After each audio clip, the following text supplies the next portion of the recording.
Exodus chapter 2 verse 11 to chapter 3 verse 22. One day, after Moses had grown up, he went out to where his own people were and watched them at their hard labor. He saw an Egyptian beating a Hebrew, one of his own people. Looking this way and that, and seeing no one, he killed the Egyptian and hid him in the sand. The next day he went out and saw two Hebrews fighting. He asked the one in the wrong, "Why are you hitting your fellow Hebrew?" The man said, "Who made you ruler and judge over us? Are you thinking of killing me, as you killed the Egyptian?" Then Moses was afraid and thought, "What I did must have become known." When Pharaoh heard of this, he tried to kill Moses. But Moses fled from Pharaoh and went to live in Midian, where he sat down by a well. Now a priest of Midian had 7 daughters, and they came to draw water and fill the troughs to water their father's flock.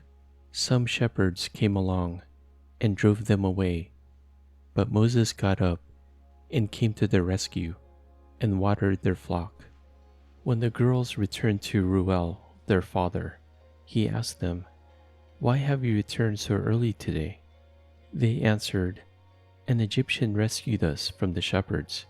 He even drew water for us and watered the flock." "And where is he?" Reuel asked his daughters. "Why did you leave him? Invite him to have something to eat."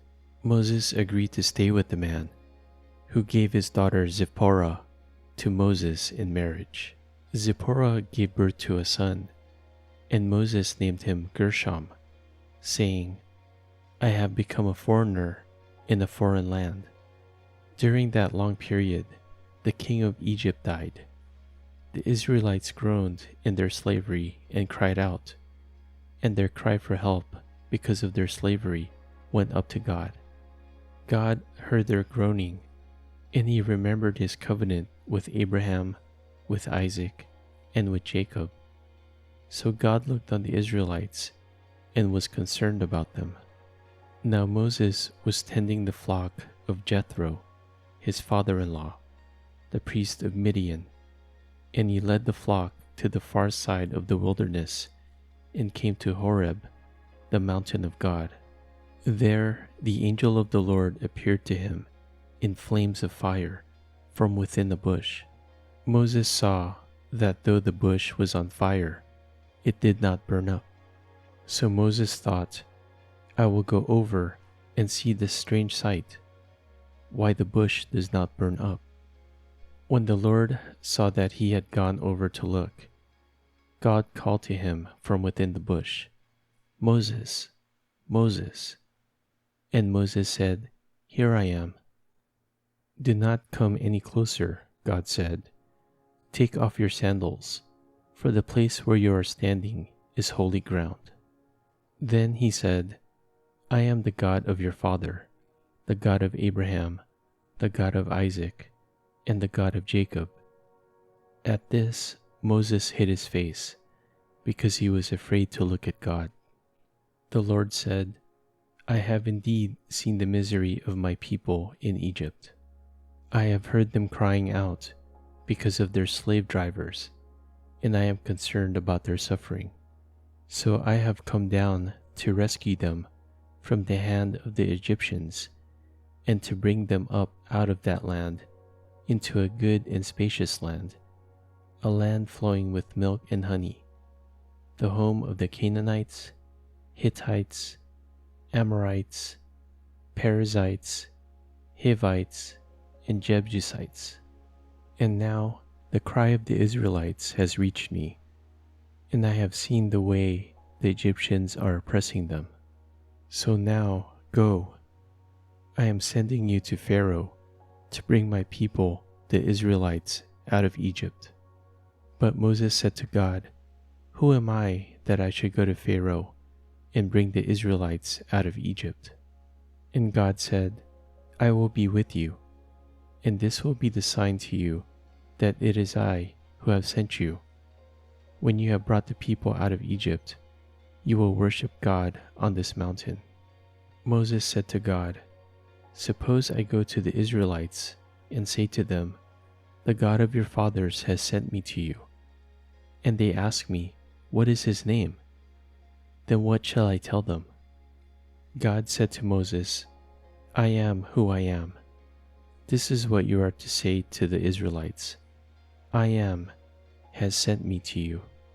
God also said to Moses, "Say to the Israelites, 'The Lord, the God of your fathers, the God of Abraham, the God of Isaac, and the God of Jacob, has sent me to you.' This is my name forever, the name you shall call me from generation to generation. Go, assemble the elders of Israel, and say to them, 'The Lord, the God of your fathers, the God of Abraham, Isaac, and Jacob, appeared to me and said, I have watched over you and have seen what has been done to you in Egypt.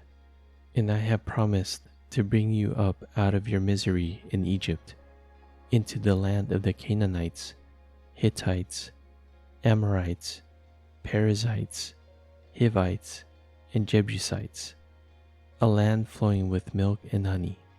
The elders of Israel will listen to you. Then you and the elders are to go to the king of Egypt and say to him, The Lord, the God of the Hebrews, has met with us. Let us take a 3-day journey into the wilderness to offer sacrifices to the Lord our God. But I know that the king of Egypt will not let you go unless a mighty hand compels him. So I will stretch out my hand and strike the Egyptians with all the wonders that I will perform among them. After that, he will let you go. And I will make the Egyptians favorably disposed toward this people, so that when you leave, you will not go empty-handed. Every woman is to ask her neighbor, and any woman living in her house, for articles of silver and gold and for clothing, which you will put on your sons and daughters, and so you will plunder the Egyptians. Matthew chapter 17, verse 10 to 27. The disciples asked him, Why then do the teachers of the law say that Elijah must come first? Jesus replied, To be sure, Elijah comes and will restore all things. But I tell you, Elijah has already come, and they did not recognize him, but have done to him everything they wished. In the same way, the Son of Man is going to suffer at their hands. Then the disciples understood that he was talking to them about John the Baptist. When they came to the crowd, a man approached Jesus and knelt before him. Lord, have mercy on my son, he said. He has seizures and is suffering greatly. He often falls into the fire or into the water. I brought him to your disciples, but they could not heal him.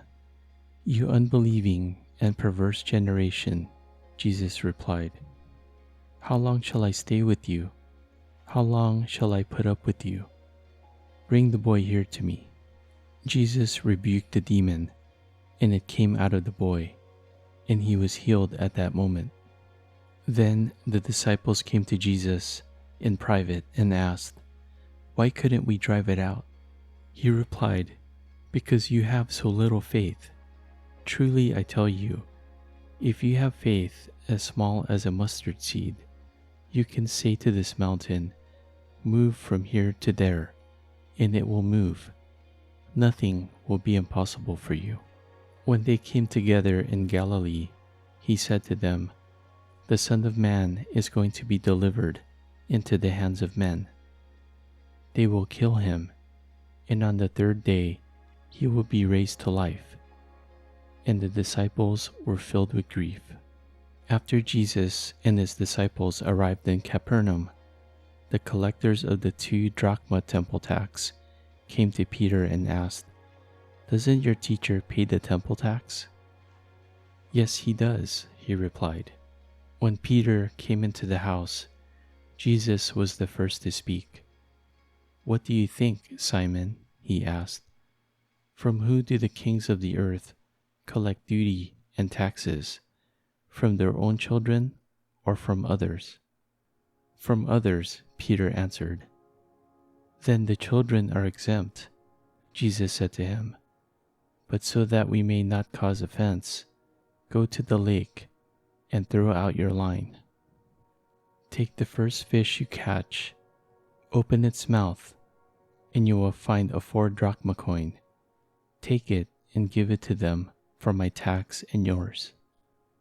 Psalm chapter 22, verse 1 to 18.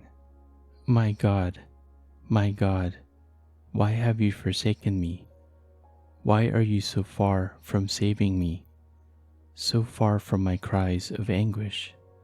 My God, I cry out by day, but you do not answer, by night, but I find no rest. Yet you are enthroned as the Holy One. You are the one Israel praises. In you our ancestors put their trust.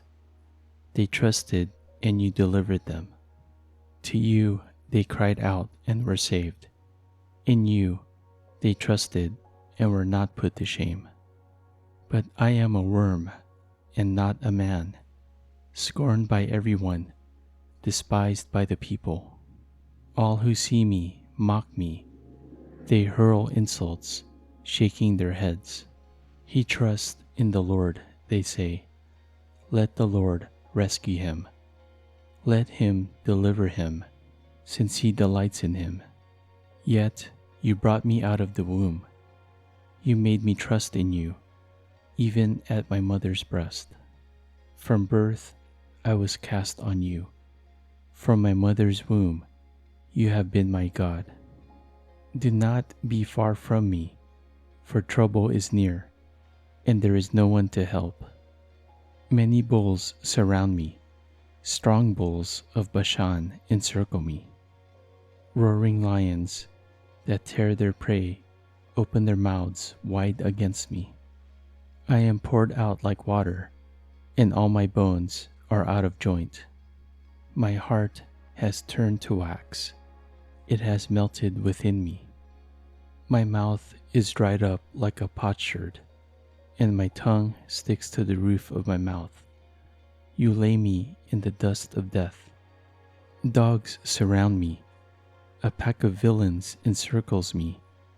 They pierce my hands and my feet. All my bones are on display.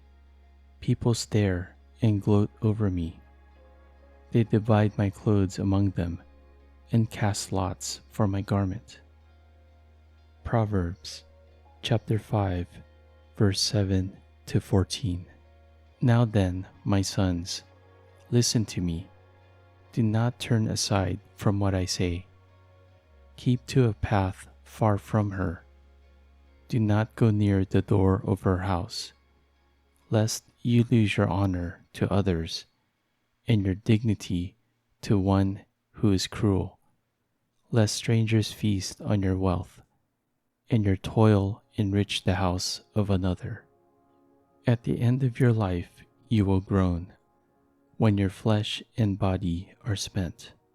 You will say, "How I hated discipline, how my heart spurned correction. I would not obey my teachers, or turn my ear to instructors, and I was soon in serious trouble in the assembly of God's people."